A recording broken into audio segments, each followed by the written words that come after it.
Saludos, muy buenas. Les habla el ingeniero Manuel Guía de Guía de Ingeniería.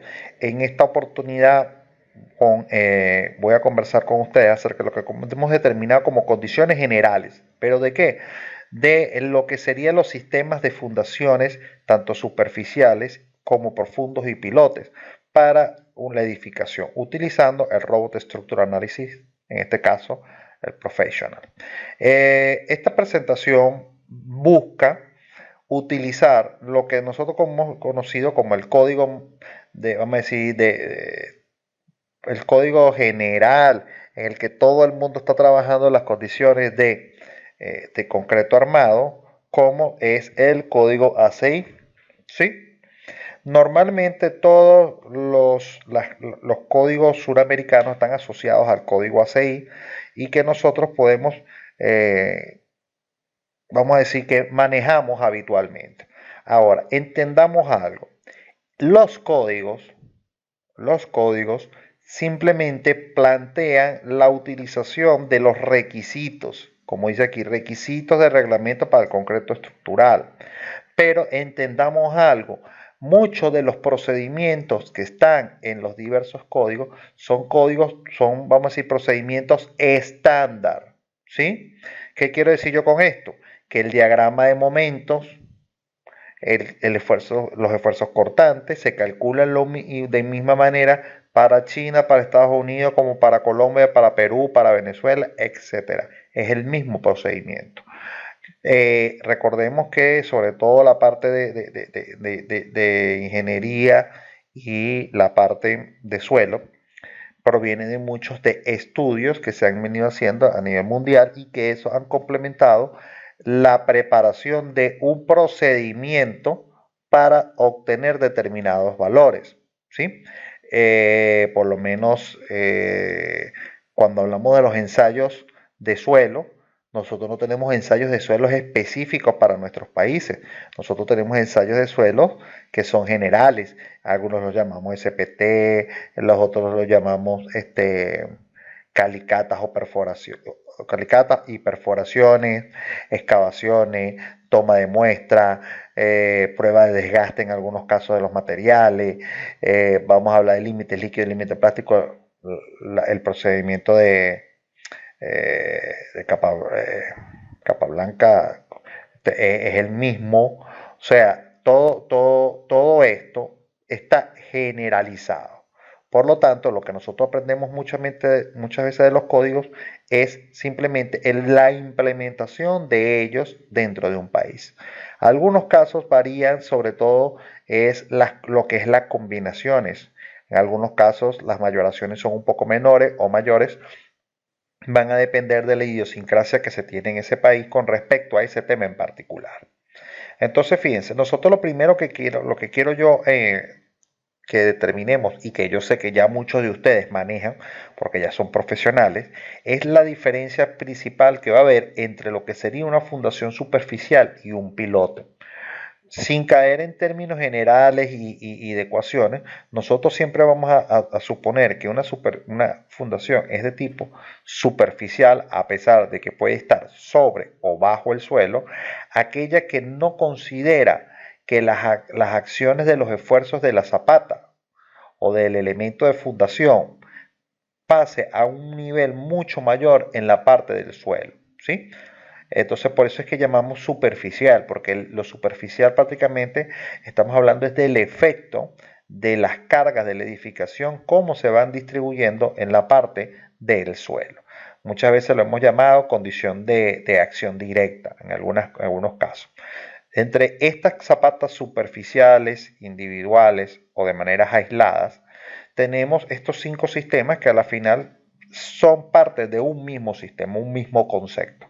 El concepto que nosotros siempre vamos a manejar en este tipo de elementos es que los esfuerzos actuantes, vamos a ver por aquí, esto me permite escribir por acá, que los esfuerzos actuantes, producto de las acciones de la edificación, sean menores o igual a los esfuerzos resistentes. Eso es lo que nosotros normalmente conocemos como diseño por metodologías LRFD. ¿Sí? Cuando nosotros hablamos del RFD, decimos, ok, conocemos LRFD y conocemos ASD. Bueno, permíteme poner esto en una pantalla en blanco porque si no, no nos vamos a ver igual. Pantalla en blanco. Ok. Cuando nosotros hablamos de procedimientos, nosotros tenemos dos sistemas. El procedimiento ASD, que es nada más y nada menos que el de los esfuerzos admisibles, es uno de los más antiguos, es uno de los primeros procedimientos que hemos utilizado siempre para el diseño de no solamente sistemas de infraestructura, sino también sistemas de superestructura, donde lo que nosotros sabemos es que nosotros tenemos un límite y es que el esfuerzo actuante sea menor o, en el peor de los casos, igual al esfuerzo resistente. ¿Sí? Esto es lo que siempre nosotros vamos a tener, que las acciones sean menores o iguales a las capacidades, ya sea del material o del elemento A, el que vamos a acondicionar, que en este caso es el suelo. Por lo tanto, nosotros siempre hemos estado al pendiente de que nosotros tenemos que tener lo que conoceremos después como unos esfuerzos, unos esfuerzos últimos, y eso nos lleva a lo que conoceremos después como unos esfuerzos admisibles, ¿sí? Donde dividiendo este último entre un factor de seguridad, a través del factor de seguridad, podemos entender que vamos a hacer una reducción. Pero ojo, cuando nosotros hacemos ya este tipo de análisis, ya nosotros no estamos dentro de la parte de esfuerzos admisibles, ya nosotros estamos dentro de lo que conoceremos como un análisis de lo que conoceremos como LRFD. LRFD. El LRFD es el método de low de acción. El RFD es low. Me fue el nombre que nosotros normalmente usamos. Esto es acciones mayoradas. Ojo, no es la traducción. Acciones mayoradas y resistencias minoradas. Eso es lo que hablamos con el procedimiento LRFD. El LRFD, aquí, bueno, no sé si aquí, déjeme ver si se lo explica. No, no habla del LRFD específicamente. Vamos a ver por aquí, por aquí. Vamos a ver si por aquí lo dice la traducción.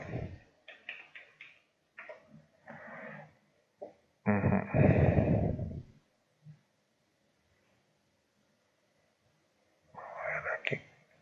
Ok.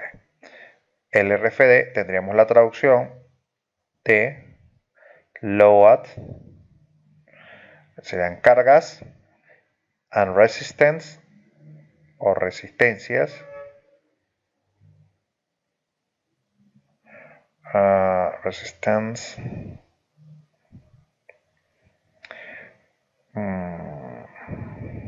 a ver aquí, esto tendrá aquí un borrador.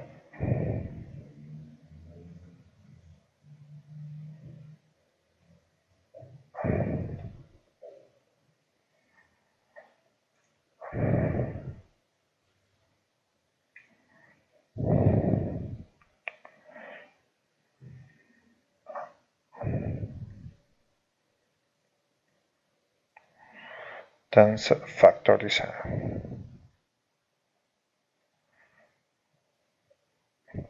que son factores de diseño para cargas y resistencias, ¿sí?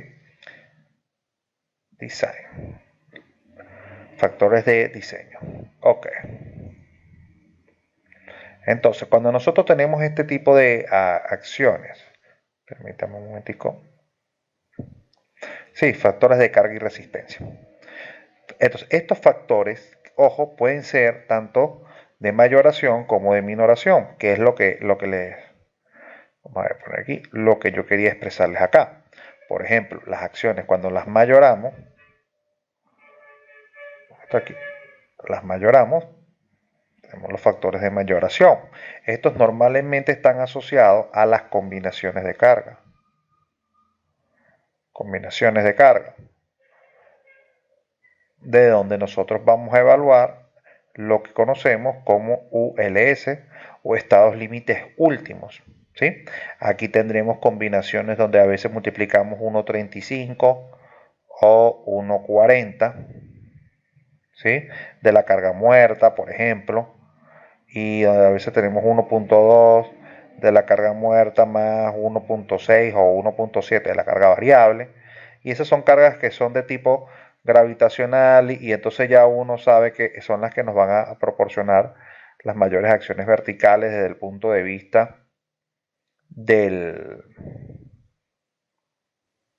de último, ¿no? Acá. Y después tendremos lo que son los factores de minoración. Vamos a poner el de minoración, que son los factores que normalmente asociamos a la flexión, al corte, o cada 0,75, dependiendo de lo que estemos hablando. Entonces son los factores que minoran las resistencias.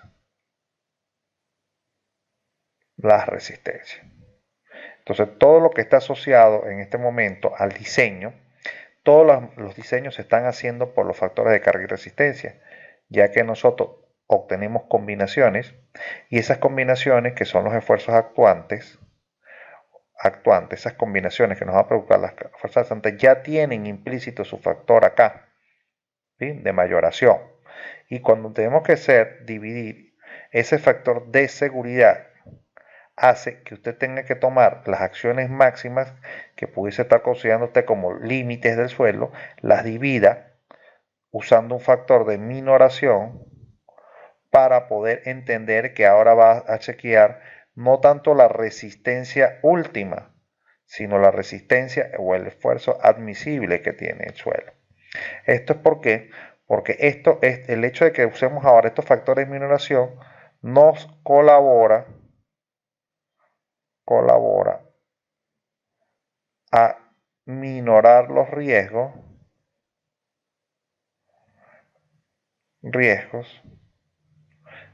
en la toma de data. ¿Sí?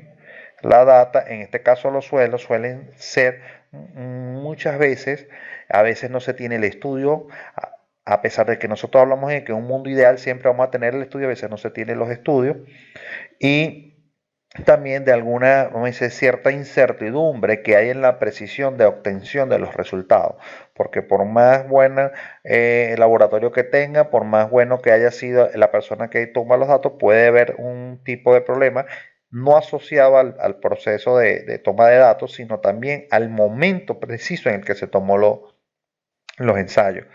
Evidentemente nosotros sabemos que si vamos a hacer un estudio de suelo no es lo mismo que se hace cuando el suelo está saturado, cuando está libre de agua, y cualquiera de estos valores puede ser un cambio bastante brusco.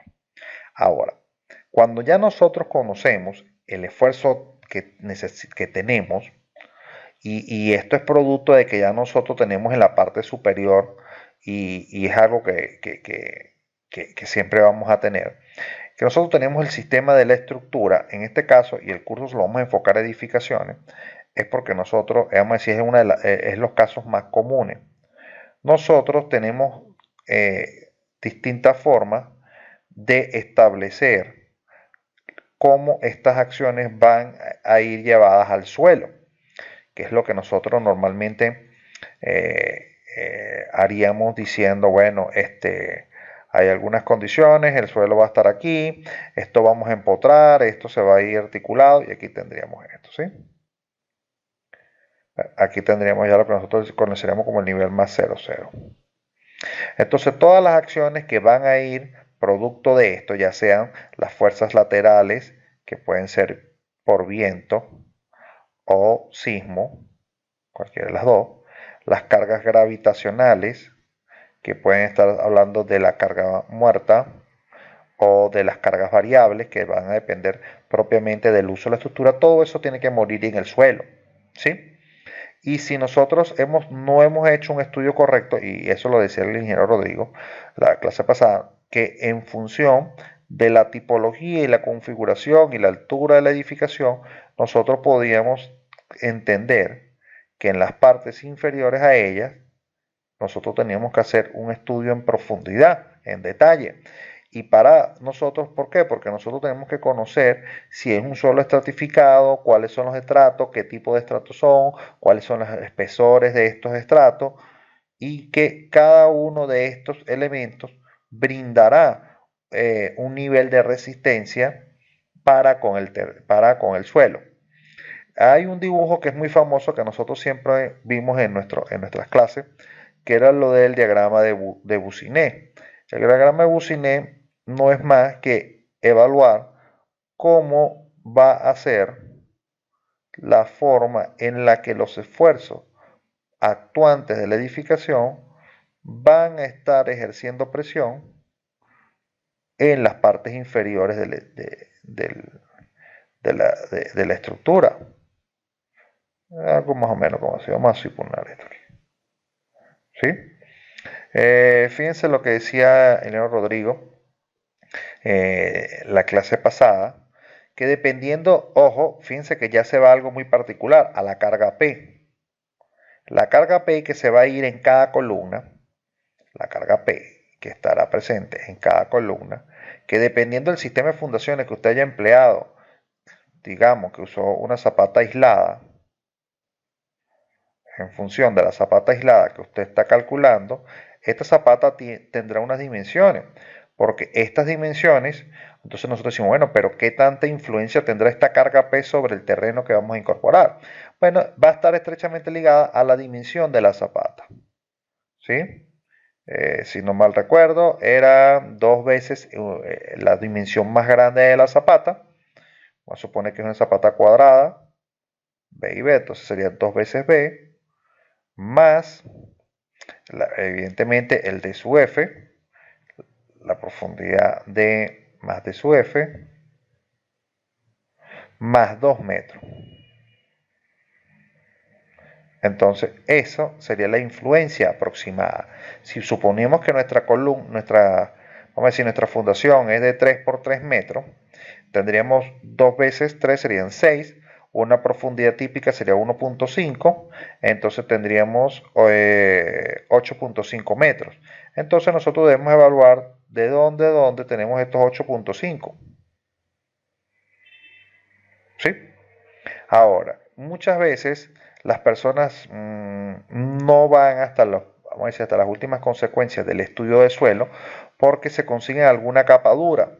Y es porque yo en mi caso también calificaría estos tipos de ensayos, también así como hago los de concreto. Algunos son destructivos, otros son no destructivos. Entonces nosotros pudiésemos estar hablando de que, por ejemplo, tuviéramos aquí un estrato de 5 metros. No, bueno, de aquí sería 3 metros. Vamos a poner un estrato de 3 metros. Estrato de 3 metros. Aquí estamos hablando de estrato de 3 metros. Aquí tendríamos otro estrato de 3 metros también. Vamos a suponer, estos son valores. Estos son... Se salió. Vamos a veces que no me gusta. Tengo otro programa para esto. Tenía la tendencia, sabía que me podía pasar. Permíteme aquí un momentito.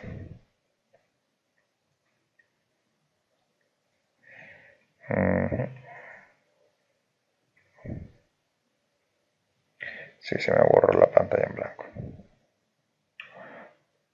Permítame aquí un instante. Esto aquí y pantalla en blanco. Y aquí. Okay. Aquí sí ya yo sé que no se me va a borrar. Ok, vamos. Bueno, aquí también puedo dibujar más rápido porque ahí me tenía el puntero mal. Aquí tenemos nuestra estructura, nuestro suelo, nivel n más 0, 0. Aquí tenemos la edificación.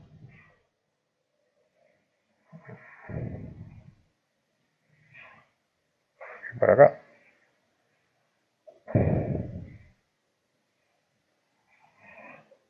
Aquí uno y aquí el otro. Aquí vamos a poner el empotrado en la base. Y después los niveles de estratos. Uno aquí, otro aquí y otro aquí.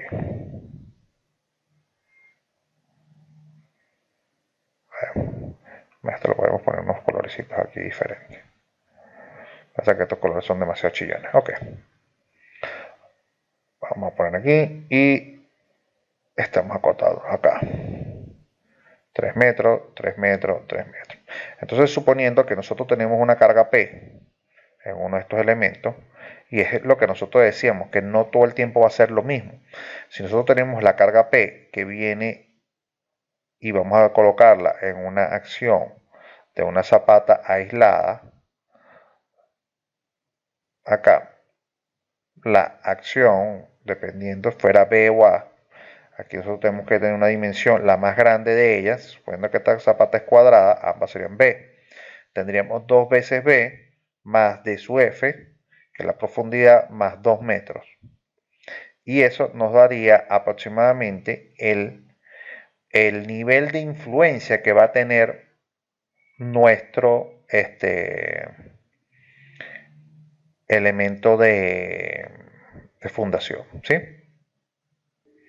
Entonces, según esta técnica, nosotros obtendríamos aproximadamente una zapata. Si esta zapata fuera de 2 metros, por ejemplo, 2 por 2, 4, más 2 son 6, más 1.5 sería 7.5 metros de profundidad de influencia. Estaríamos hablando más o menos como por aquí. 7.5. Ok.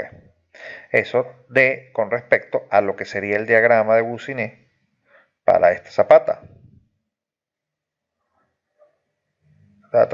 Y entenderíamos que más o menos hasta esta zona es que ese elemento de propagación se va a ir agrandando.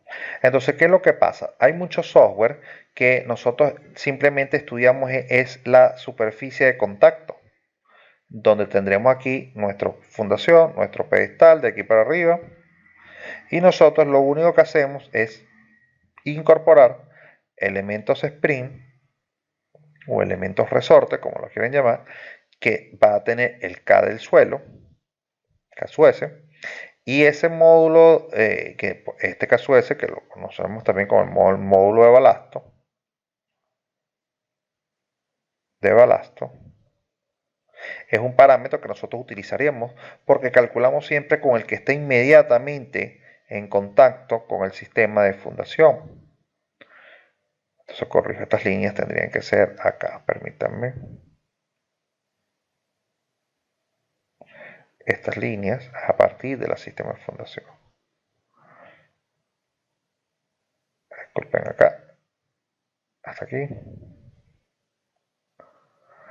Ok. Entonces, tendríamos aquí. Esta sería la línea de la zapata. Su profundidad de su F. Y nosotros tendríamos entonces los diagramas de lo que estamos hablando, pero a partir de aquí.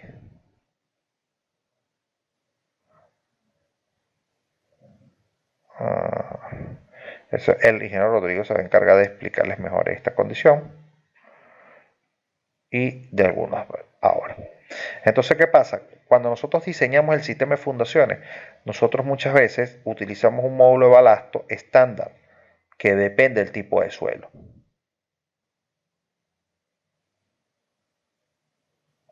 Entonces, ¿qué pasa? Lo que ocurre es que acá nosotros estamos dejando de evaluar qué pasa. Y entonces, ¿qué pasa? Si nosotros llegamos y hacemos para un edificio una simple calicata, máximo 3 metros, porque es lo que máximo que vamos a poder excavar con un retroexcavador, entonces la toma siempre va a estar restringida a lo que pudimos haber obtenido en este estrato. ¿Sí? En algunos casos pudiésemos estar haciendo una perforación. Entonces las perforaciones también tienen un costo muy, vamos a decir, un costo que asociado a la profundidad. Entonces nosotros diremos, bueno, la profundidad es 6 metros, 3 metros, 4 metros, y no necesariamente estamos llegando a la roca. Podemos estar llegando a un lecho bastante duro donde se supone que ya tenemos una estabilidad. Pero también, pero todos estos ensayos serían lo que yo calificaría como ensayos destructivos. Necesitas la toma de muestra in situ.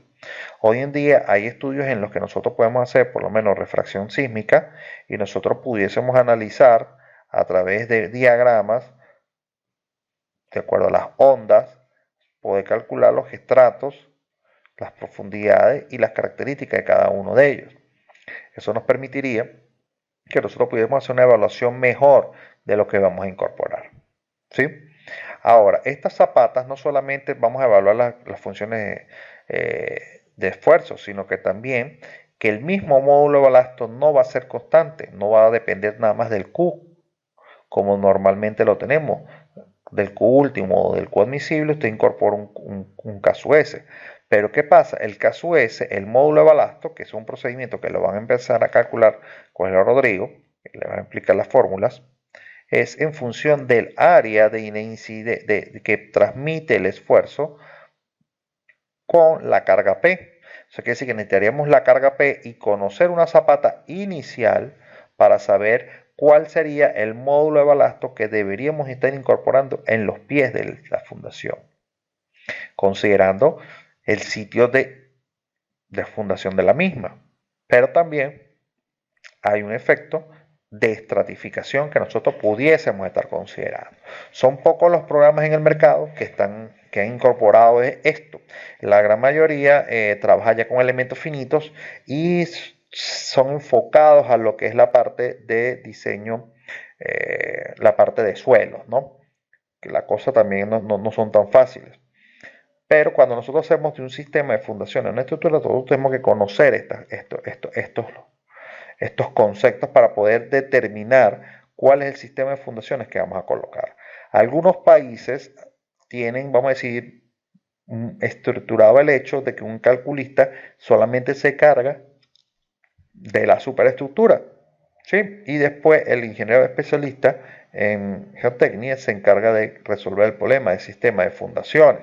Pero lo que pasa es que muchas veces el sistema de fundaciones va a ser parte de la misma superestructura porque tenemos sótanos, etcétera, etcétera, y esas son cosas que nosotros tenemos que asumir como valor de cálculo.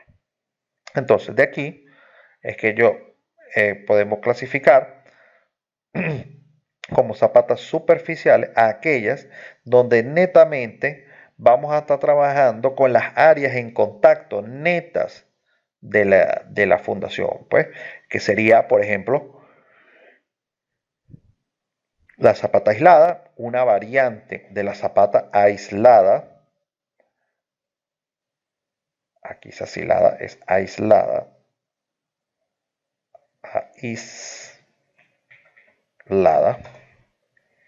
aislada,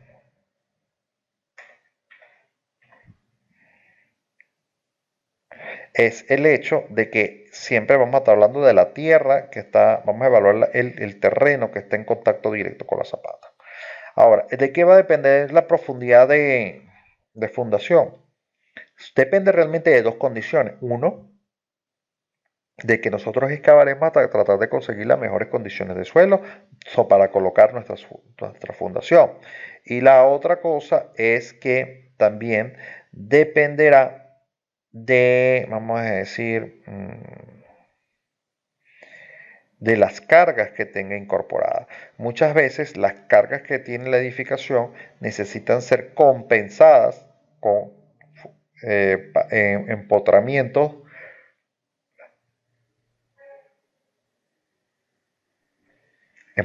de las mismas para que el terreno que nosotros incorporamos sobre esta fundación nos brinda estabilidad. Ahora, el caso de las acciones de momento que siempre vamos a tener en las zapatas, muchas veces estas no son completas. ¿A qué llamo? ¿Por qué lo digo? Porque nosotros podemos tener, vamos a por aquí, en nuestro cálculo, nosotros podemos haber hecho un cálculo estructural y usted había dicho, por ejemplo, esta condición. Sí, muchas veces las personas llegan y empotran esta condición acá, ¿sí? Pero ¿qué pasa? Esta condición de empotramiento está omitiendo una serie de efectos constructivos asociados al diseño y construcción de esta edificación. Lo primero que está omitiendo es que ustedes al empotrar acá están olvidando o no modelan el sistema de vigas de ariostramiento que van a estar asociadas acá, que pueden estar siendo articuladas o pueden ser también parte del mismo empotramiento. Y entonces los efectos que pueden venir por efecto de P o los diagramas de momento que van a venir también por efecto de la parte superior en una dirección o en la otra, se pueden ver reducidos de acuerdo a los diagramas de momento que nosotros vamos a obtener. Vamos a suponer que esto aquí es cortado aquí, esto es cortado, y nosotros podemos obtener diagramas de momento en las vigas de fundación de esta forma. Recuerden que nosotros los diagramas de las vigas de Riostra tenderán a ser diagramas al revés, donde aquí tendríamos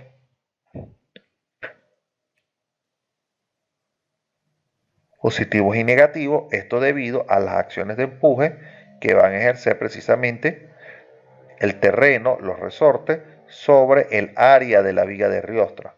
Recordemos que si nosotros tenemos una viga de Riostra, no sé si la llaman así en su país, la viga de Riostra, aquí, aquí y aquí, esa viga de Riostra tiende una superficie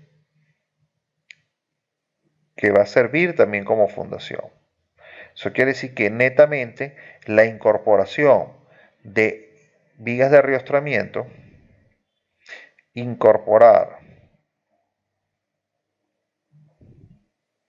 vigas de ariostramiento en su sistema de fundaciones, no solo le va a colaborar en lo que es el acoplamiento de toda la estructura, de la base de la estructura, y con esto darle estabilidad, sino que también en algún momento algún apoyo puede llegar a fallar y entonces las vigas de arriostra o de amarre deberían estar estabilizando y evitando que se generen eh, ¿cómo sería? Mm, momentos de segundo orden por pérdida de estabilidad del suelo de fundación. ¿Sí? Entonces, ¿qué pasa? Al incorporar estas vigas de arrastramiento, entonces nos estaría, incorporar vigas de arrastre ayuda a la distribución de carga, a la fundación, porque no toda la carga que va a estar llegando a través de P es la que realmente va a llegar al sistema de fundación. Recuerden que esas cargas nosotros siempre las medimos es en este punto. Todas esas cargas suponemos que están aquí, ¿sí? Pero realmente nosotros esas cargas las tenemos que todavía llevar de allí a abajo, acá. Entonces muchas de estas cargas, incluyendo los momentos, se van a ver reducidos con la incorporación de las vigas y además este, parte del ayuda a la distribución debido al área en contacto, con el suelo,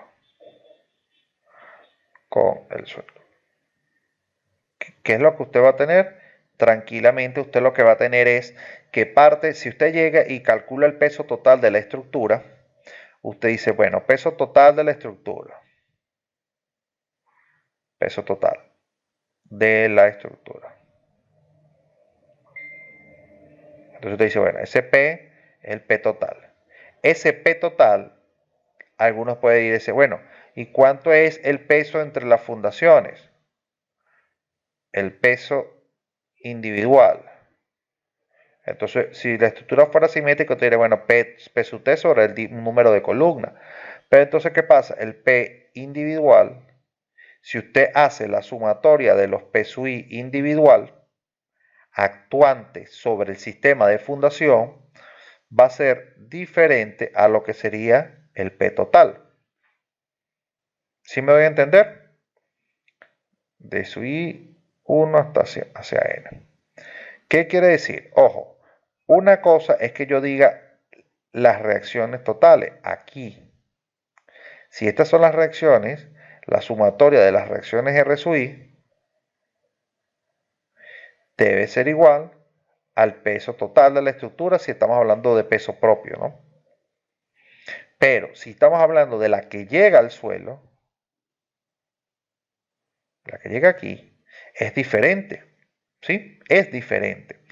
Uno, lo primero que tenemos que entender es que esta reacción, esta acción sobre el suelo,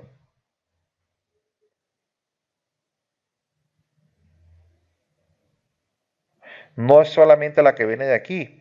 Esta se ha visto reducida por acción de las vigas de Ariosto y demás porque ha perdido acción gravitacional producto de lo que sería, por ejemplo, usted puede decir, bueno, mi viga de Ariosto, ¿cuál es el aporte del esfuerzo absorbido por las vigas de Ariosto? Bueno, si yo calculo los metros lineales de viga por la base, tendríamos un área de viga de Ariosto que colaborará directamente con la distribución de esos esfuerzos. Y eso lo hará en la zona inmediata a la parte inferior del terreno.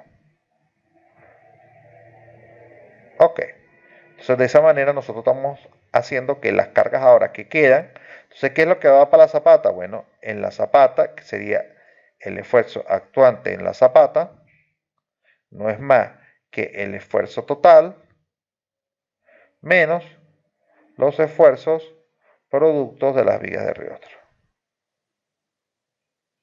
Entonces, con eso haremos un diseño mucho más eficiente, ¿sí? En algunos casos la gente no lo considera directamente, ni siquiera a veces los incluyen en el cálculo. He visto modelos normales que, ojo, no es que estén mal, simplemente consideran acá, empotramiento.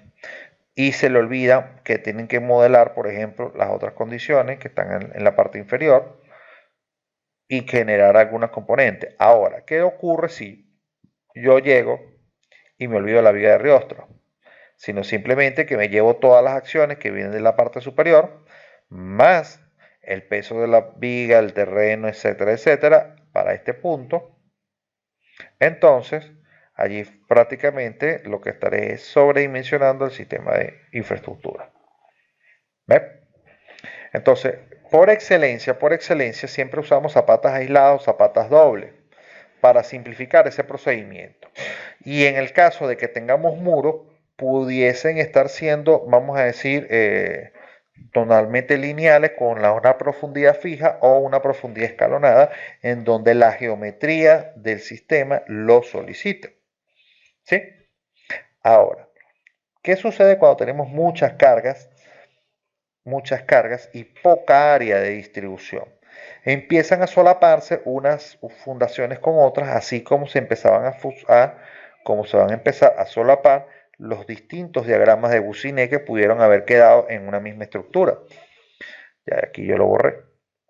Si yo tengo aquí un sistema de fundación, y aquí tengo uno y aquí tengo otro, cuando yo hiciera acá esto aquí, el terreno, y empezar a hacer los diagramas de fundación de cada uno de ellos, y bueno, aquí me iba mi fundación de uno, aquí va la fundación del otro, aquí la fundación, entonces empiezan a agrandar, y entonces cuando usted se da cuenta es que los diagramas de uno, vamos a poner este, se empiezan a solapar con los diagramas del otro.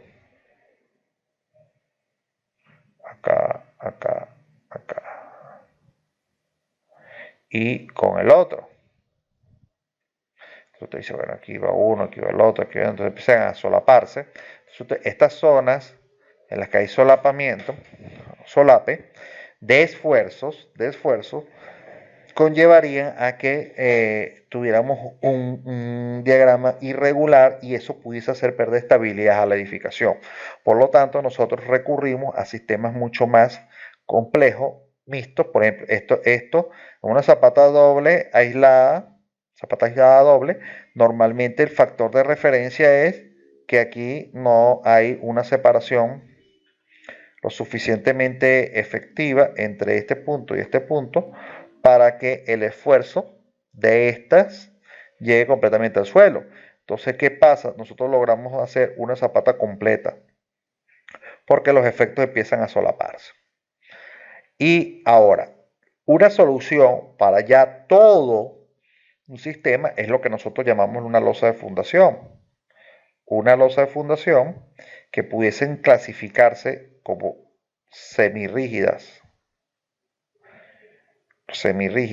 o rígidas, dependiendo del sistema que quiera emplear constructivamente, esas losas pudiesen estar transmitiendo de una manera mucho más efectiva la acción de esas cargas al suelo. Ahora, las losas de fundación, en teoría, vamos a decir, en gran parte, algunas las consideran antieconómicas, ¿sí? Porque son mucho más los metros cúbicos de concreto y mucho más acero de refuerzo que vamos a hacer. Pero desde mi punto de vista, una cosa por otra, ¿no? También son mucho más fácil de construir. Normalmente no se hacen en profundidades grandes. Incluso se pueden llegar a hacer sobre el mismo terreno. Y el sistema de colocación de concreto es algo que no quita mucho tiempo. Es un solo vaciado, camiones van llegando uno tras del otro y se van incorporando, ¿sí? Permítanme mostrarles una imagen de un proyecto ejecutado y calculado por mí. Permítanme un momentito. El sistema constructivo de las losas muchas veces beneficia para la incorporación de los otros elementos como los elementos sanitarios, ¿no? Fíjense que en este caso había que hacer excavaciones iniciales para poder incorporar todo lo que era el sistema de aguas servidas y aquí, vamos a ver acá, ahí lo ven, ojo, no está dentro de la viga, vamos a ver aquí,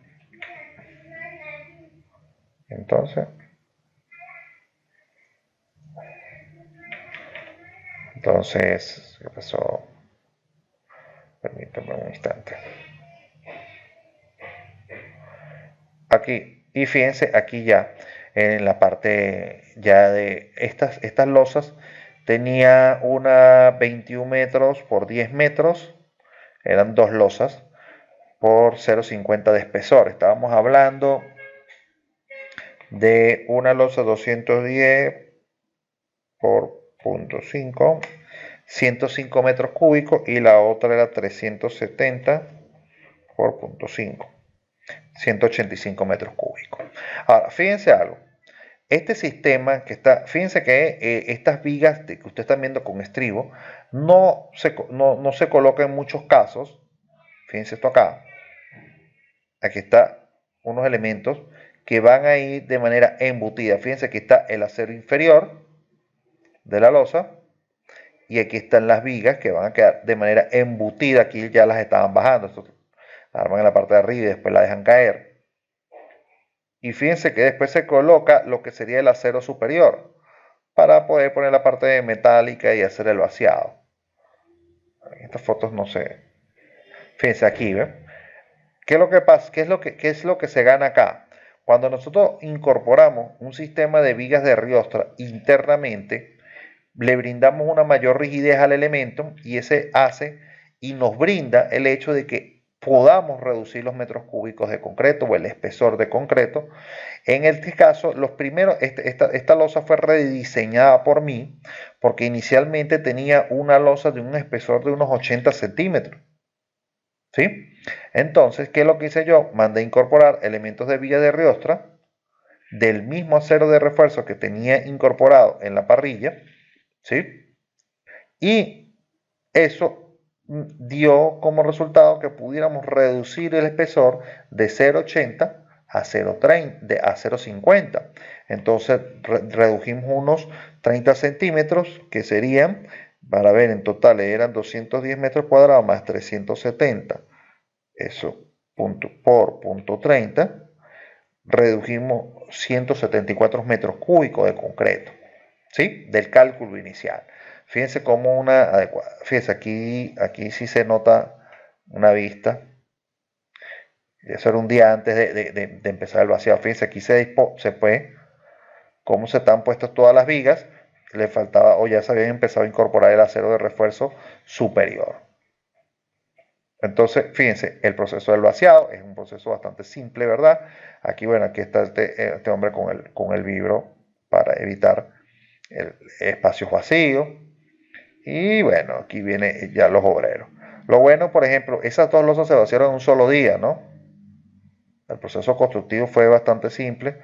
Los anclajes que podemos dejar de tanto para estos eran los arranques de las escaleras y aquí están los arranques para las columnas. Fíjense cómo fue quedando todo. Y este ya era el acabado final. Aquí están las columnas y las losas después desencofradas. El sistema de fundaciones. Ahora, fíjense algo.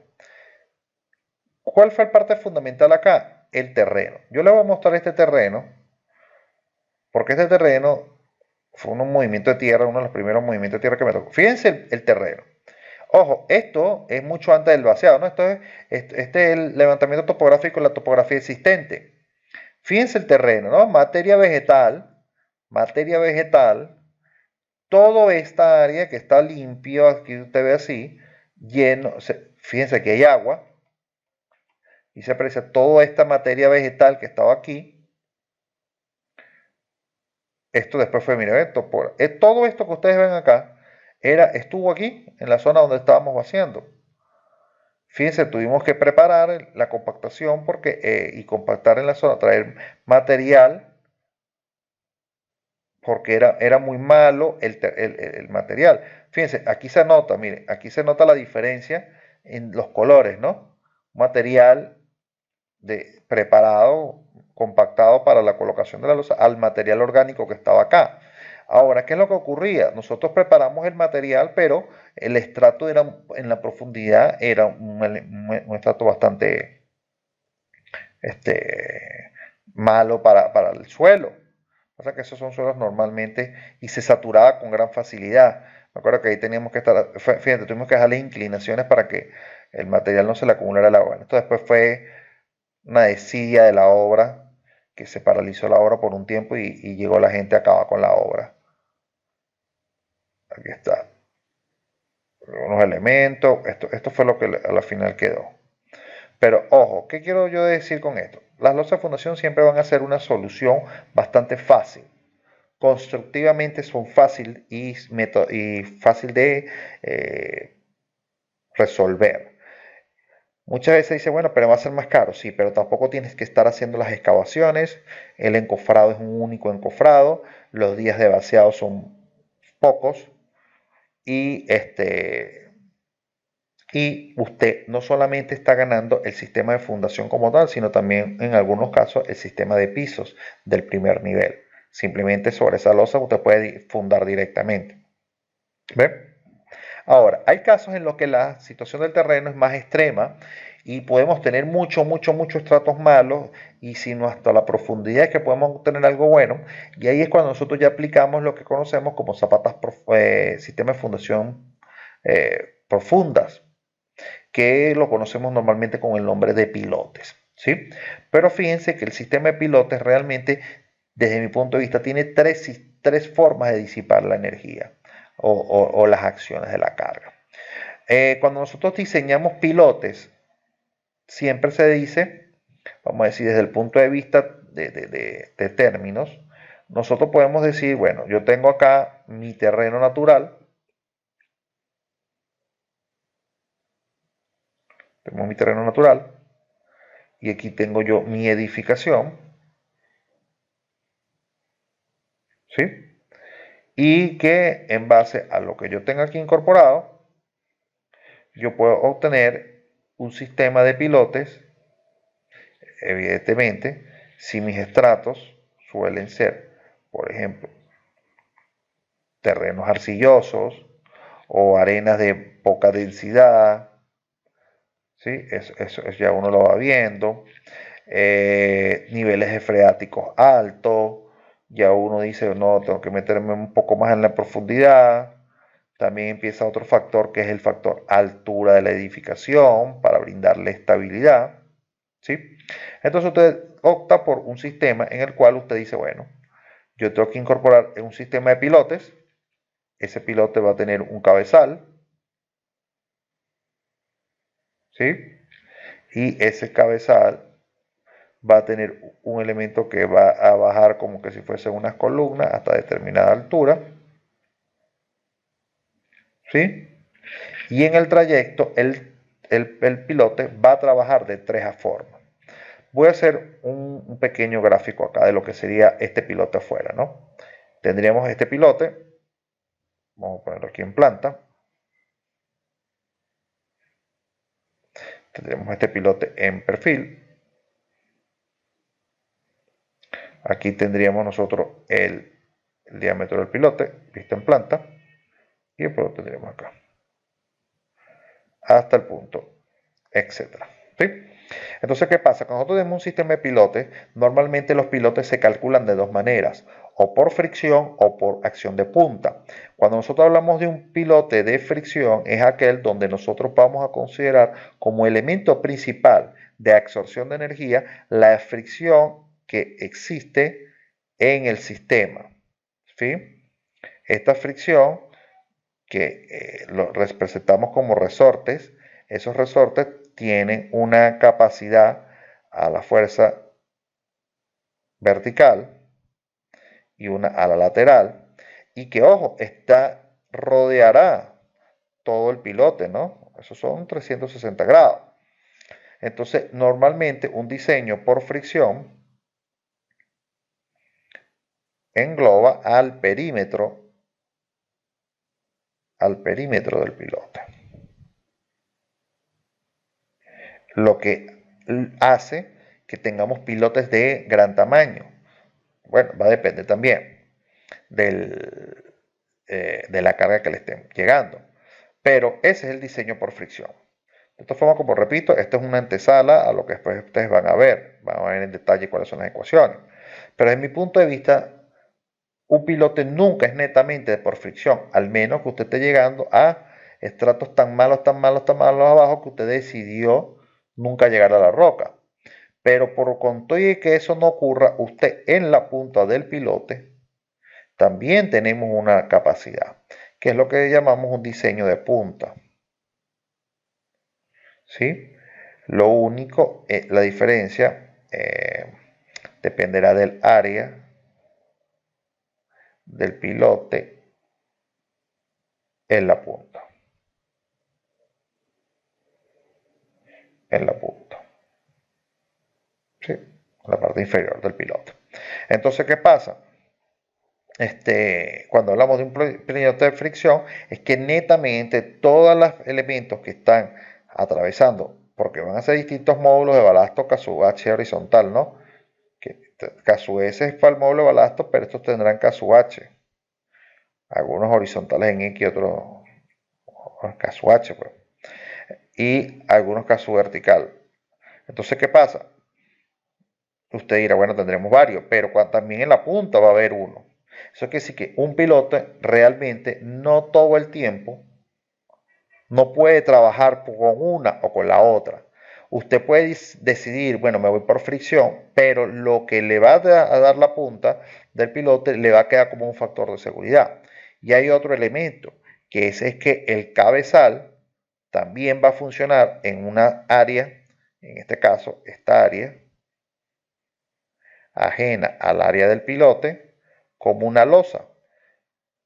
Y también va a tener alguna especie de resortes acá. Entonces fíjense que las cargas que le van a llegar netamente al pilote van a ser unas P reducidas con las P directas. ¿Estamos claros? Entonces un pilote netamente nunca va a ser nada más diseñado por un solo tipo de cálculo.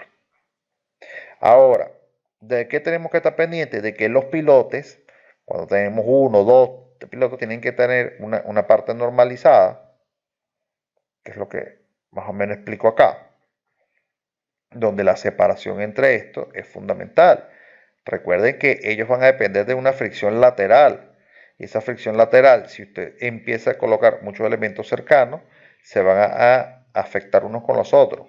Por lo tanto, nosotros deberíamos establecer valores de dimensión, tratando de evitar a mayor escala la superposición de estos efectos. ¿Sí? Lo que entonces nos conllevaría a que en un área de pilote, por lo menos los pilotes deberían estar separados el diámetro del pilote. Eso quiere decir que de aquí a aquí nosotros deberíamos tener el diámetro del pilote.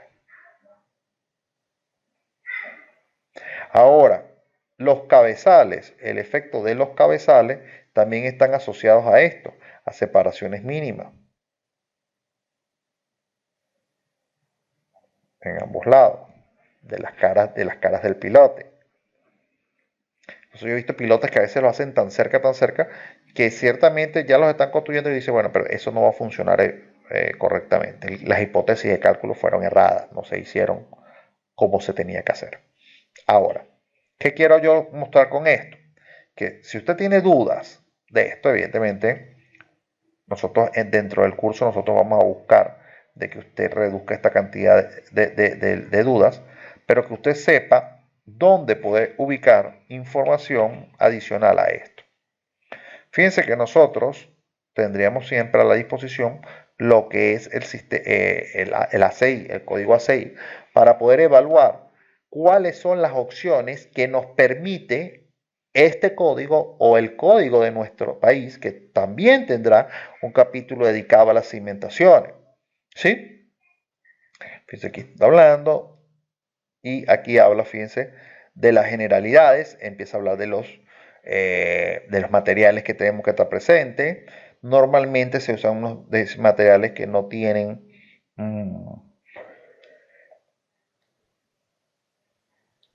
unos diseños de mezcla un poco más elevados, de mayor calidad, por producto de que va a estar en contacto con la tierra, etcétera, etcétera. Fíjense que se habla de efectos sísmicos dentro de los sistemas de fundación, cuando los miembros estructurales situados por debajo de la base de la estructura, que se requiere para transmitir a la cimentación las fuerzas resultantes de los efectos sísmicos. Debe cumplir con lo dispuesto en el capítulo 18. ¿Sí? Entonces fíjense, aquí ya lo mandan a uno para el capítulo 18, donde son los efectos de las acciones sísmicas sobre las subestructuras. ¿Sí? Fíjense, en estructuras asignadas a las categorías de diseño sísmico, CDE, que es la clasificación que le da de acuerdo al código americano, las cimentaciones superficiales y profundas que resistan fuerzas inducidas por el sismo o transfieran fuerzas inducidas por el sismo de la estructura y el terreno deben diseñarse de acuerdo a el capítulo 18.13. 18.13, corrijo. Entonces fíjense cómo los empiezan a remitir a los otros subcapítulos especializados. Fíjense, habla losas sobre el terreno. Losas sobre el terreno que admiten las cargas verticales. Fíjense que hay una cantidad de definiciones de parámetros que nosotros pudiésemos estar investigando para mejorar nuestro entendimiento del tema. Igual que habla acá método de puntal tensor. Esto es para el procedimiento de cálculo para esto. El momento extremo. Cabezal, desarrollo de las cimentaciones. Fíjense que este es un capítulo bastante interesante para que ustedes empiecen a leer. Ojo, yo no voy a entrar en detalles con este capítulo ahorita porque esto es parte de lo que se van a desarrollar ustedes junto con el ingeniero Rodrigo, la parte matemática y de las ecuaciones que se plantean acá. ¿Sí? Incluso él hace unas unas revisiones que normalmente no se hacen. O sea, son como más complementarias. Ok, no sé si tenemos una pregunta hasta acá. ¿Hay alguna duda?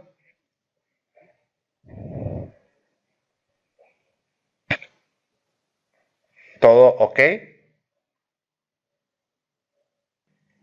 Entonces, ¿qué es lo que yo voy a hacer ahorita? Yo quiero mostrarles a ustedes, eh, vamos a empezar con el robot de estructura análisis y las condiciones básicas, ¿sí? Vamos a bajar esto aquí. El robot de estructura análisis, esta es la versión 21. Tiene, ojo, yo le puedo decir aquí un new, y fíjense que tiene el software para cálculo de edificaciones completas, ¿sí? Estructuras metálicas, superestructura, en condiciones superestructura, y tiene elementos típicos de concreto. Fíjense, esta opción. Esta opción que está acá, no necesariamente usted tiene que saber, vamos a decir, calcular toda la estructura para poder utilizar esta herramienta, ¿sí? Entonces, fíjense, aquí es donde nos vamos a enfocar cuando vayamos a hacer zapatas simples o zapatas dobles, ¿sí?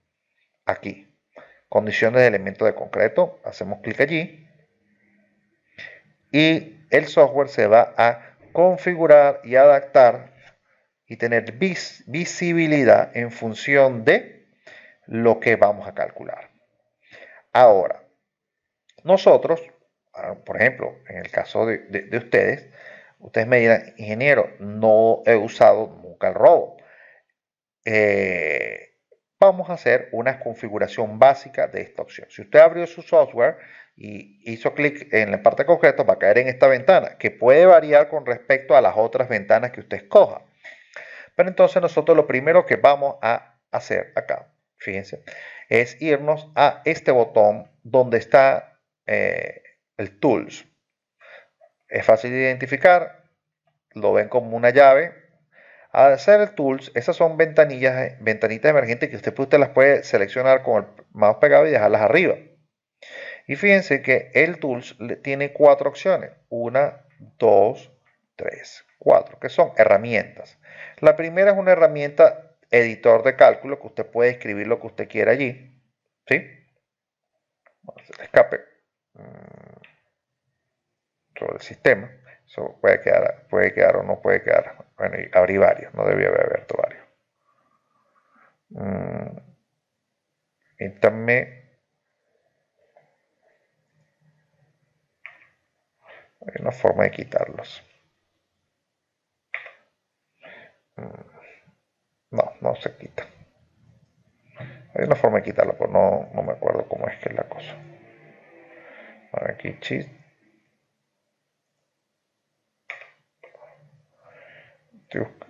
No se quita.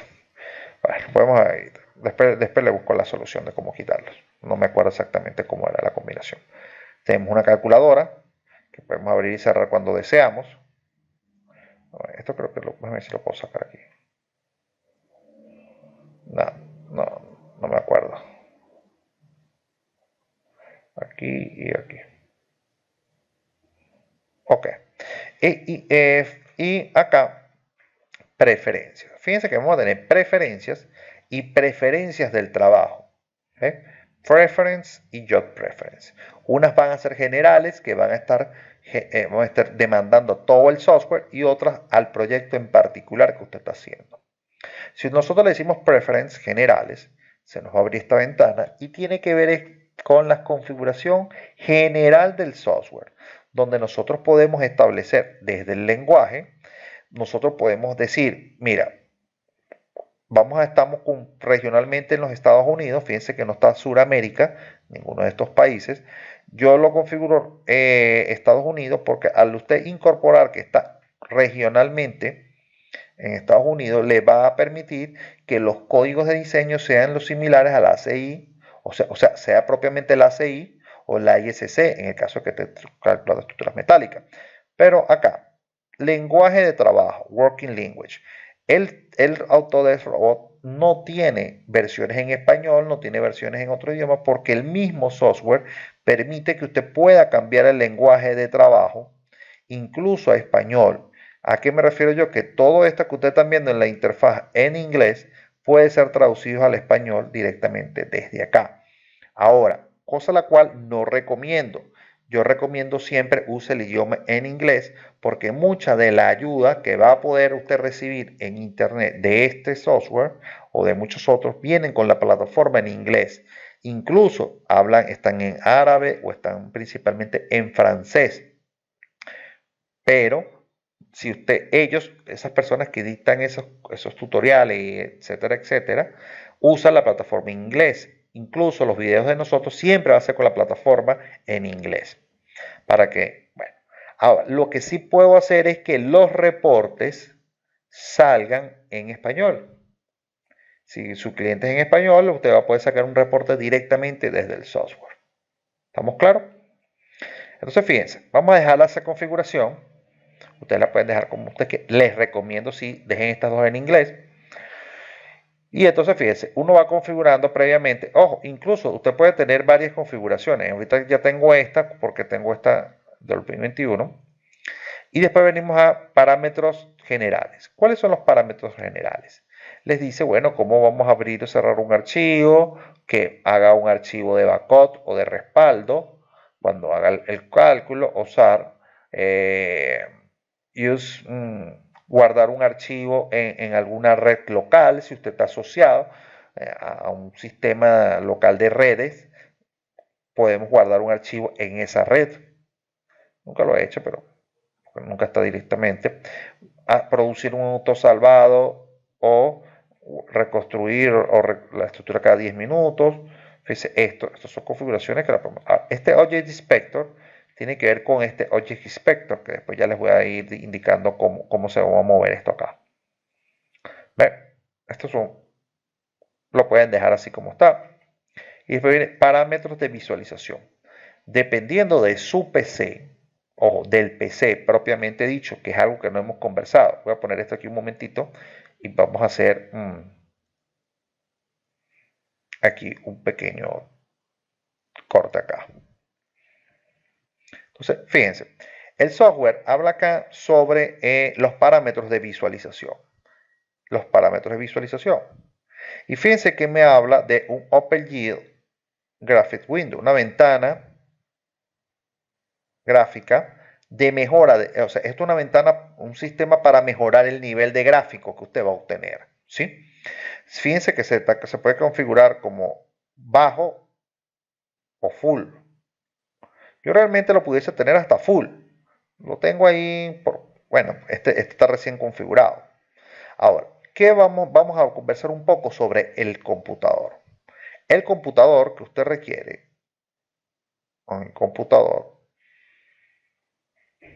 ojo, entendamos lo siguiente. El computador es una herramienta de trabajo en la que usted, bueno, y eso lo explico en algunos de mis seminarios que están en el canal de YouTube, donde yo les digo, ok, su computador es una herramienta de trabajo. Usted no puede establecer el peor computador para los trabajos. Pero siempre entendamos que no todos nacemos con el dinero suficiente para poder adquirir el computador especial para trabajar. Entonces nosotros podemos manejarnos en equipos mucho más simples y mucho más sencillos.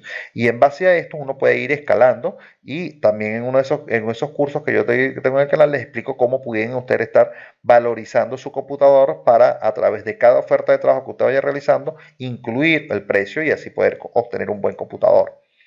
Pero cuando hablamos de los computadores, tenemos tres componentes esenciales para un PC de trabajo.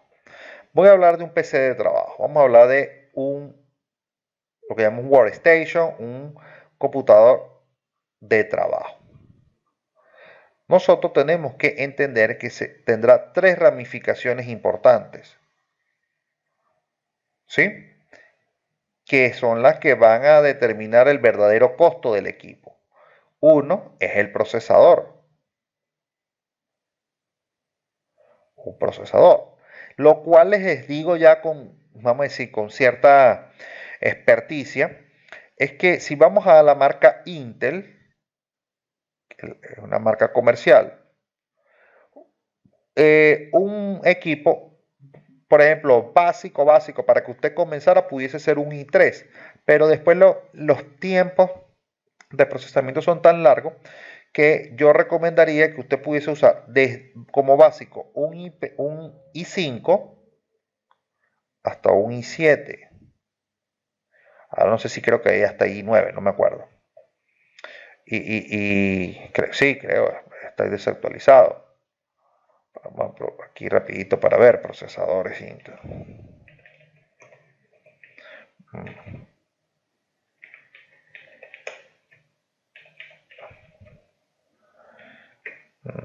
Tipos no.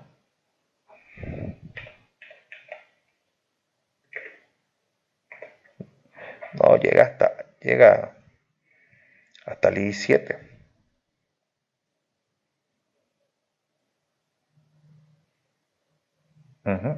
Exacto, hasta el i7.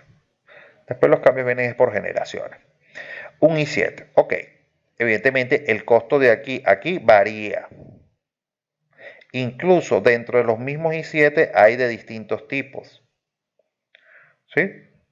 Ahora, lo que sí tiene usted que pensar es que conozco Intel es lo más, hay otros que son la marca AMD, que también son muy buenos. Ahorita no sé cuáles son las versiones que hay, pero ya usted puede buscar con las siglas de AMD. Estos son las dos marcas, Intel y AMD, líderes en procesadores. Pero lo que usted siempre tiene que buscar en este tipo de computadores es que sean procesadores multitareas. Multitareas. ¿Sí? Ya todo eso se viene así. Que ya vienen a hablar 2, 3, 4, 5, 8 núcleos. Habla de varios núcleos.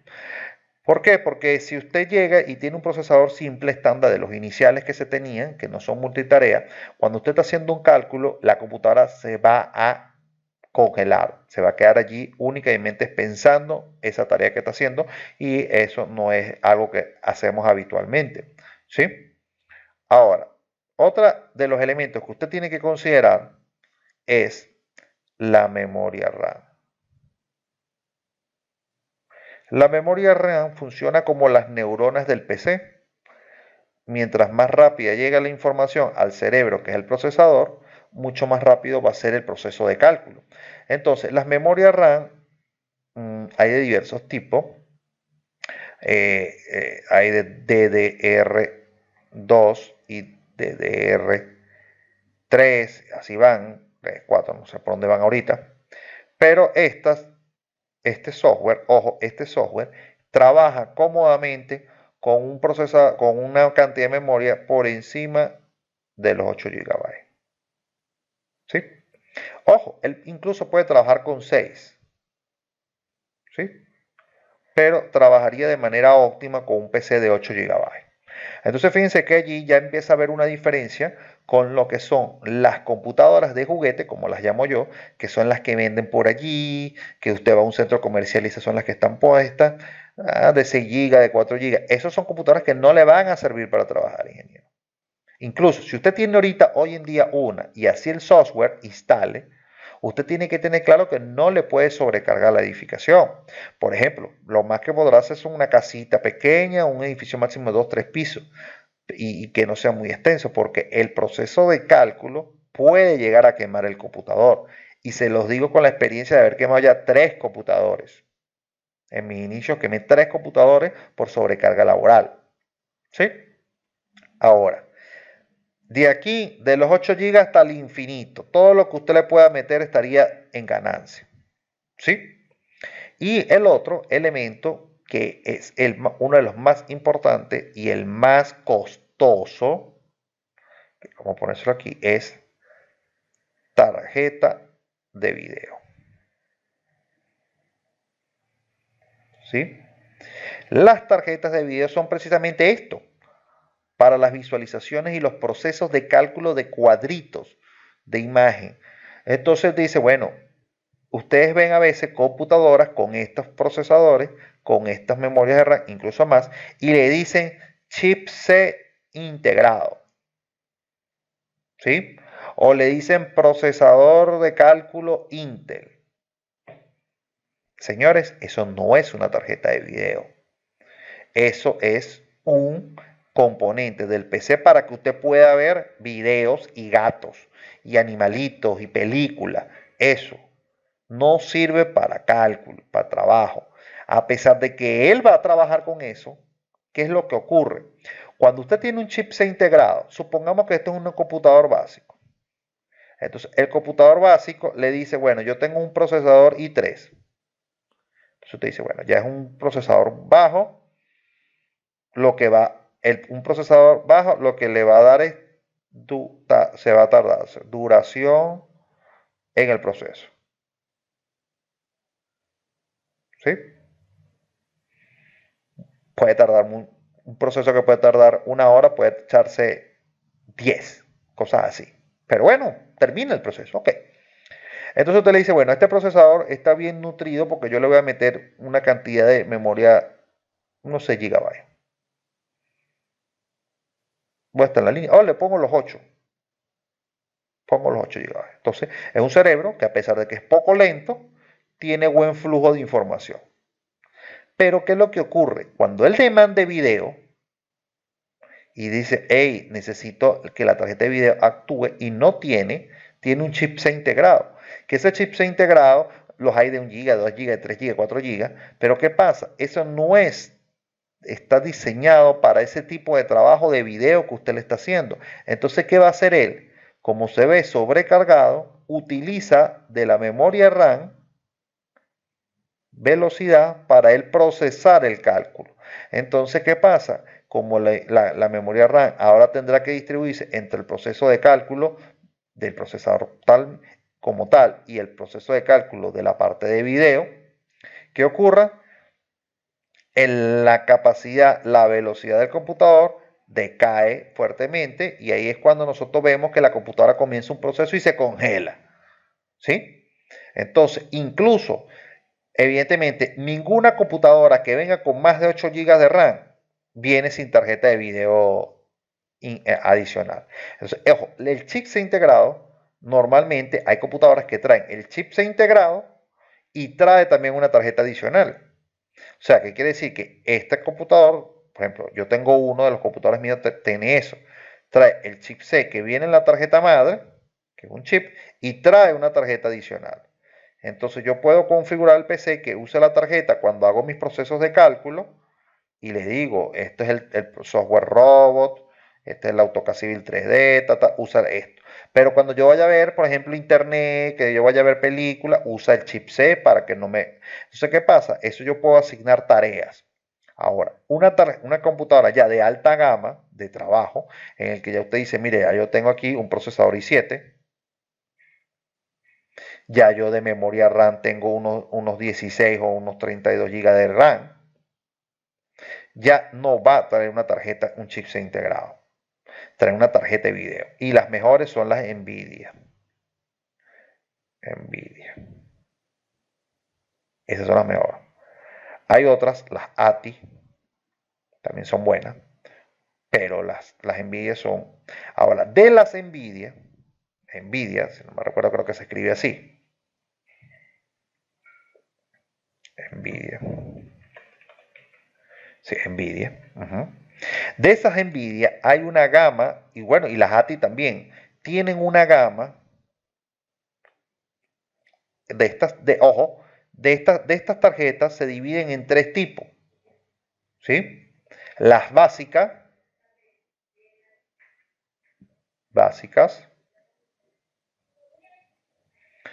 las de gama media y las de alta gama. ¿Sí? Ellas tienen unos nombres específicos para cada una de ellas. Pero dentro de la gama media hay una media baja y una media alta, ¿no? Ahora, esa de media alta, muchos de las de juego, que usted dice son computadoras para juego, tienen media alta. Y usted pudiese usar una computadora con una tarjeta media alta, pueden ser de 2 hasta 4 GB cuando pueden tener una o dos tarjetas. incluidas. Entonces, usted puede decir, esta le puede servir. Pero de las de gama alta, señores, aquí ya vienen los saltos. Saltos fuertes en calidad y en precio. Dentro de las tarjetas de gama alta puede haber una tarjeta de gama alta de juego que pueden llegar a ser costosas, pero no tan desfasadas. Sí son costosas, pero no tanto. Pero hay unas, sobre todo unas Nvidia, que son las de trabajo. Son especiales para estos tipos de trabajo. Y ojo, una sola tarjeta de gama alta de Nvidia puede costar $5,000. La pura tarjeta. ¿Sí? Pero ¿qué pasa? Eso se va a usar mucho cuando lo hacemos en ramas de ingeniería. Bueno, no en ingeniería más que todo arquitectura, en renderizados. Un renderizado demanda mucha tarjeta de video. Nosotros con una de estas pudiésemos estar ok, porque nosotros no tenemos que visualizarlo como tal, como se va a ver en la construcción. ¿Sí? Nosotros con que, mira, nosotros nos da igual a verlo, que sea un palito, a que sea así, pintado de rojo, o a que sea, ustedes saben, con gris y que se le vean las roquitas del concreto. O sea, a nosotros nos da igual, pero en un trabajo de arquitectura no. Por eso, estas tarjetas, que son se me fue el nombre, las tarjetas de tarjeta Nvidia, bueno, por aquí, esas son a ver aquí el nombre, buscarlas aquí en Google rapidito, tarjetas de trabajo, Nvidia. El nombre, las tarjetas cuadro, aquí está el nombre. Tarjetas cuadro se llaman. Estas son súper caras. Uf.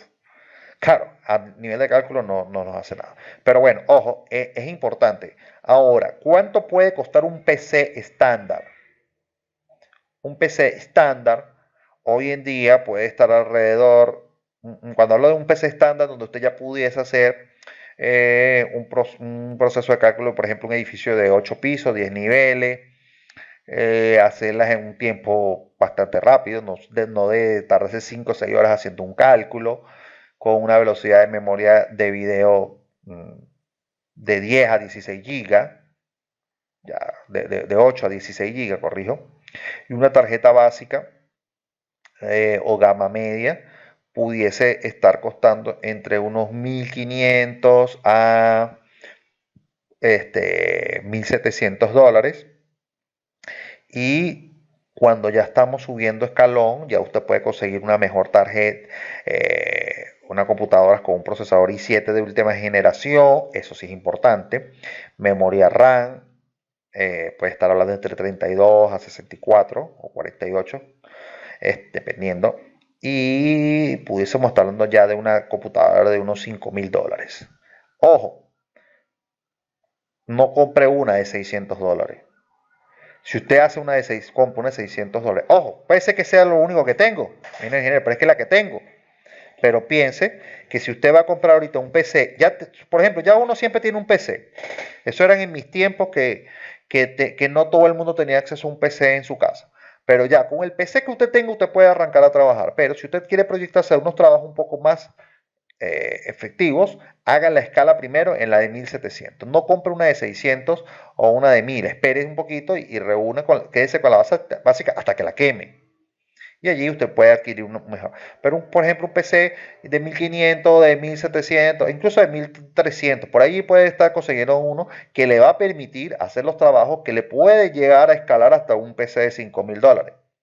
Yo estuve mucho tiempo con un PC que me costó a mí, en ese tiempo me costó $700.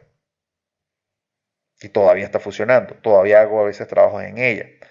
Evidentemente, con la hora con la que estoy trabajando, sí, ya es de gama alta y lo que hago en una, que me puede tardar una hora, aquí me lo hacen en 5 minutos. Después lo que se vuelve es que la celeridad del trabajo es mucho mejor. Pero entonces, ojo, en el caso de que usted no tenga un PC, muy sofisticado, usted le pone aquí none. Eso quiere decir que le va a pedir la menor resolución y entonces no le va a demandar tanto video en su PC. Entonces con eso usted puede quedar tranquilamente. ¿Estamos claros? ¿Alguna pregunta?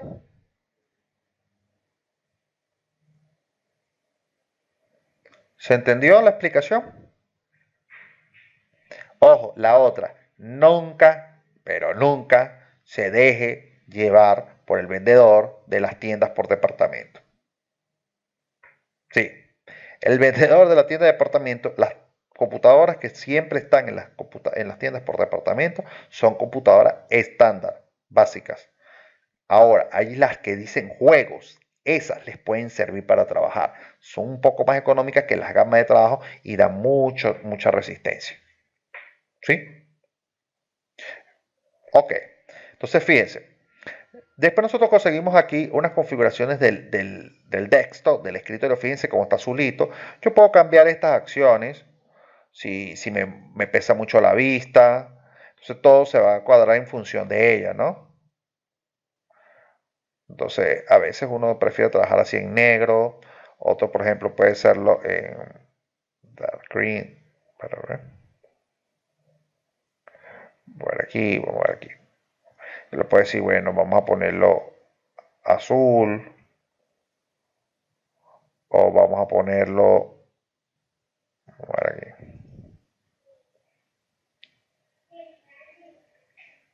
un poco más oscuro, ¿ves? Para que no, con un color sepia así para que no nos dañe la vista. Eso ya va a ser por cuestión de gusto, ¿no? Por lo general el color estándar es este blue. Es más, el robot lo creo que lo pone amarillo. Miren los colores que pone con robot estándar. Pero a mí este color así, uff, dolería la cabeza en mi caso. Siempre colores más suaves. Este blue. Incluso fíjense que podemos generar visualizaciones de otros colores, estipular cuáles son los colores que vamos a usar para los asentamientos. Después esto nosotros lo podemos configurar como queremos ver que se vean las deformaciones. Todo eso lo podemos cambiar. ¿Ven? Ok. Después venimos herramientas de trabajo. Estas herramientas del toolbar y el menú son estos elementos que tenemos aquí arriba, que los podemos poner más pequeños o más grandes dependiendo cómo manejemos nuestra pantalla. ¿Sí? Y con los pequeños y con los grandes. Fíjate, aquí va a estar cada menú que está aquí, son los mismos menús que están acá. Y después podemos ver unos parámetros de impresión, porque nosotros podemos sacar planos directamente desde aquí y nosotros pudiésemos estar haciendo consideraciones de cuál es la letra, cómo la queremos, qué tipo de letra queremos, ¿sirve? ¿Qué color vamos a querer que lleve? Configuraciones, notas de cálculo, etcétera, etcétera. Incluso podemos crear nuestra propia forma de impresión. ¿Ve? De acuerdo a la impresión, podemos configurarlo.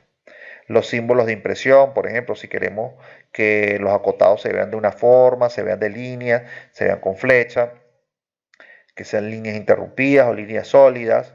Igual que cuando vamos a la impresión, nosotros podemos hacer cuadrar nuestras plumillas a los espesores de línea que tenemos para barras, para líneas deformadas, para diagramas, para símbolos. Ojo, en la parte de estructura, en la parte de carga, para cargas concentradas, para cargas lineales, para cargas planares. Igual que en las líneas en tal, cuando nosotros hagamos un tipo de dibujo, queremos ver algún tipo de espesor específico. ¿Sí? Y herramientas avanzadas, más que todo está asociado a lo que son las cualidades del PC. Esto cuando usted tiene un PC, él suele configurarse automáticamente. Fíjense que aquí habla de los procesos en paralelos o multiprocesos. ¿Eh? Si usted tiene un buen procesador, eso estaría marcado. ¿Sí? Aquí está el soporte. O sea, fíjense que aquí todo esto, él normalmente se configura de manera automática. Bueno, yo le voy a decir que aceptar. Y eso serían las preferencias generales. Simplemente para que las conozcan. No son muchos los cambios que tenemos que hacer allí. Entonces, sí tenemos que estar atentos es en las preferencias del job. ¿Sí? Preferencias del job. Donde, fíjense, otra vez tenemos un árbol desplegable, donde vamos a ver las unidades y el formato, establecer si va a ser el formato, el sistema métrico o el sistema imperial, el que usted vaya a utilizar en el proceso de ese modelo. Ojo, de ese modelo. Fíjense que yo puedo tener distintas configuraciones. Por ejemplo, cuando trabajo algo para el eurocódigo, cuando trabajo con la ACI, yo tengo algunos parámetros ya configurados. Y usted los puede guardar. Simplemente aquí le escribe el nombre que usted quiera y lo puede guardar. De manera que cuando usted quiera hacer un proyecto, abra, ya ni siquiera tenga que configurar todo, sino simplemente le da clic aquí y ya todo lo demás se va a configurar. ¿Sí? Entonces fíjense que aquí tenemos una ventanita desplegable, un símbolo más, y fíjense que podemos fijar las unidades generales de dimensión y el número de decimales que queremos. Por ejemplo, si habla de la estructura en metros, tenemos precisión hasta el centímetro, ¿sí? En concreto armado. Podemos ponerla hasta la precisión a un milímetro. Ahí fíjense, usted aumenta el número de decimales. Lo mismo pasa con las secciones en centímetros. Por ejemplo, para definir una columna 40 por 40, tendríamos nada más precisión de un 0,1 centímetro. Secciones propiedades de la sección en centímetros. Por ejemplo, centímetros al cubo, centímetros al cuatro, el área de la sección sería expresada en centímetros. En el caso de conexiones metálicas sería expresada en milímetros y la precisión es exacta, precisión al milímetro. Y cuando hablamos de barras de refuerzo podemos plantearnos en centímetros o en milímetros, dependiendo de cuál sea el tipo de barra que utilicemos.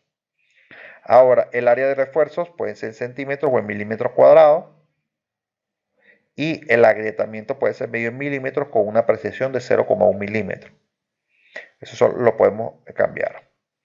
Ahora, las fuerzas, fíjense que aquí está tonelada, pero nosotros podemos ver si las queremos en kilos, en kilonewton. ¿Sí lo ven? Entonces, esto lo configuraríamos dependiendo de nuestro gusto. Tonelada metro. Entonces, usted le da clic a esto aquí, tú puede cambiar, por ejemplo, kilonewton metro.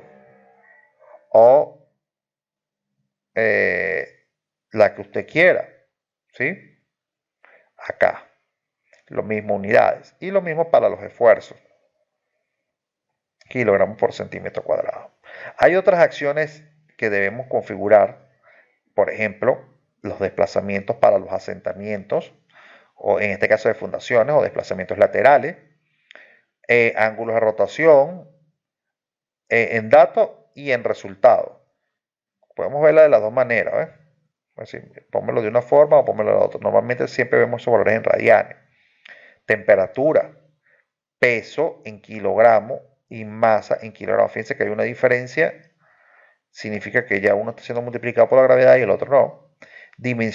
Valores adimensionales, en este caso pudiese ser, por ejemplo, una deriva de piso, y factores 0, 2 decimales. Normalmente tenemos 2 decimales como factor. Unidades, edición de unidades. Bueno, esto es como para poner alguna conversión, pero no tiene que meterse, ya se van a calibrar. Y aquí empieza ya lo que es la definición del componente material.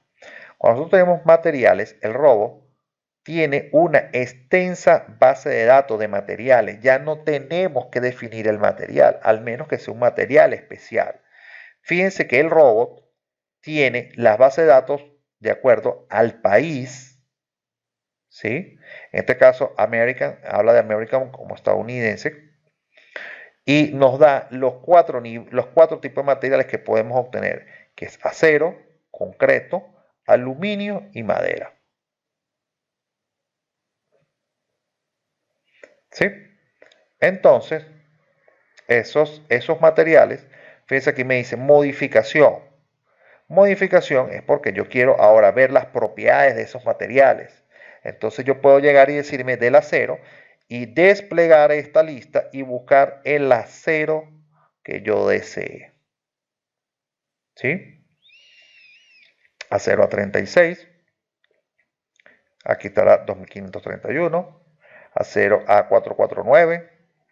5209, ya tiene la base de datos, no tiene que definir el material, ya está aquí, ya se encuentra aquí. ¿Sí? Lo mismo pasará con el concreto. Fíjate, este que dice con 210 fue definido por mí. ¿Por qué sé yo? Por la nota y el nombre. Usted lo puede editar. Simplemente agrega concreto y le pone las cualidades. Pero, por ejemplo, un concreto 210 creo que es un concreto número 4. No, corrijo, un número 3 de 3. 3 MPa. ¿Ve? Son concretos equivalentes. Aquí nos va a pedir el módulo de elasticidad, el módulo de Poisson, el módulo de corte, peso específico, coeficiente de expansión térmica, coeficiente de amortiguamiento del material, no de la estructura, del material, resistencia. Esta resistencia puede ser clasificada como una resistencia característica, el F'C, o la de diseño como F'C. Recuerden que nosotros, por ejemplo, podemos tomar una resistencia F' 210 y estar pensando que ese concreto a lo largo de la vida útil del concreto va a aumentar su resistencia. Ahora, también nos pide aquí estipular cuál es el sistema que va a utilizar para la medición de la resistencia. Esto porque es un componente que permite extrapolar los resultados que vamos a tener en la edificación, o por lo menos en ese concreto. Aluminio, bueno, en este caso no vamos a nada con aluminio, fíjense que aluminio es un solo tipo. Madera, dependerá de cualquiera, ¿sí? Hay una extensa base de datos de las maderas y las submaderas que podemos tener en el proyecto, ¿sí?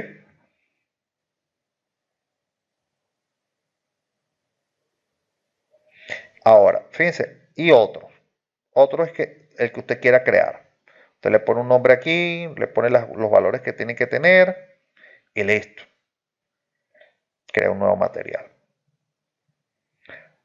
Ahora, acá, database, en las bases de datos, el material, el software tiene una base de datos de 1.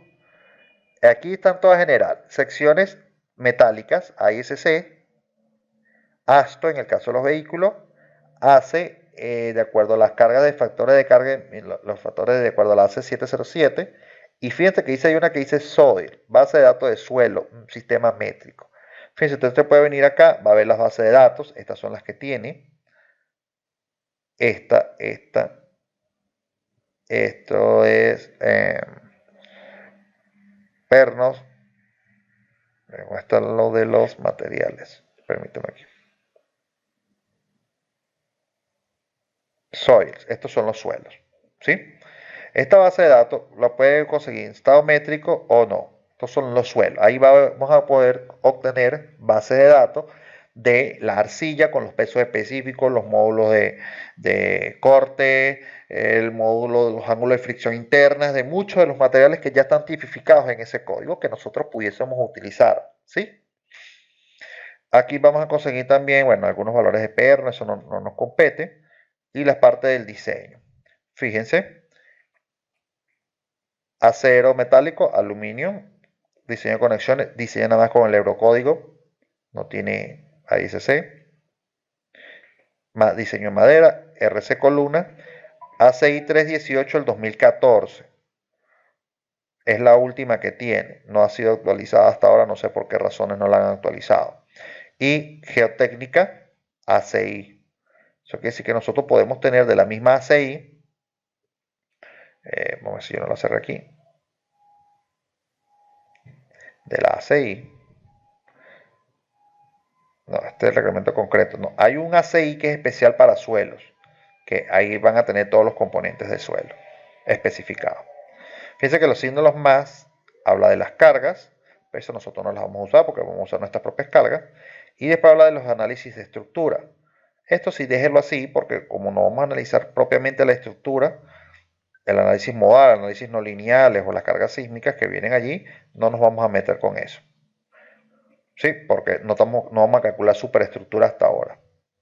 Después nos vinimos a la parte superior, podemos dejarlo así tranquilamente, y el meshing o discretización tampoco lo vamos a usar como tal. Ok, déjalo así. Entonces, bueno, ingeniero, no sé si tenemos alguna pregunta.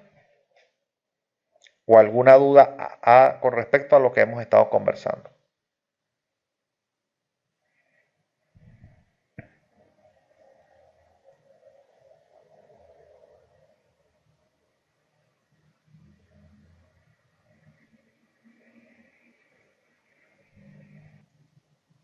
Bueno, ingenieros, como no tenemos ninguna otra pregunta, vamos a dar por finalizada la clase del día de hoy. Hasta la próxima.